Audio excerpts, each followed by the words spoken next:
হয়, যোৱাবাৰৰ দৰে এইবাৰো শুৱালকুছি আদৰ্শ প্ৰাথমিক বিদ্যালয়ত শিশু মেলাৰ আয়োজন কৰা হৈছে। এই শিশু মেলাৰ উদ্দেশ্য হ'ল শিশুসকলৰ সৰ্বাংগীন বিকাশ সাধন কৰা।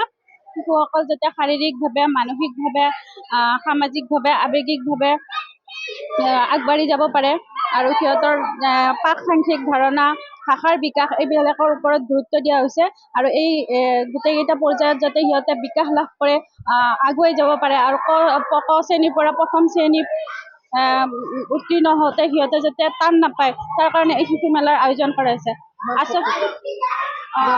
ছাত্ৰ ছাত্ৰী আমাৰ 32 জন আছে আৰু সকলোৱে অংশগ্ৰহণ কৰিছে এই মেলাত আৰু লগতে অভিভাৱিকাসকলেও অংশগ্ৰহণ কৰিছে। তেওঁলোকে যোৱাকালিৰ পৰা আমাৰ লগত TLM প্ৰস্তুত কৰাৰ পৰা আদি কৰি আজিও ৰাতিপুৱা সোনকালে আহিছে আৰু তেওঁলোকে আমাৰ লগত সহযোগ কৰি আছে।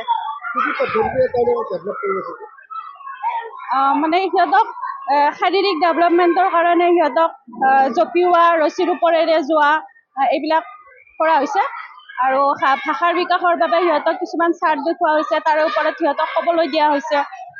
তাৰপিছত পাঠসাংখ্যিক ধাৰণাৰ ওপৰত সিহঁতক বস্তু গণিবলৈ দিয়া হৈছে, কালাৰবিলাক মিলাব দিয়া হৈছে আৰু আকৃতিবিলাক মিলাব দিয়া হৈছে, এইবিলাক কৰা হৈছে বা চুটি কোনটো, দীঘল কোনটো, এইবিলাক সৰু ডাঙৰ এইবিলাক কৰা হৈছে।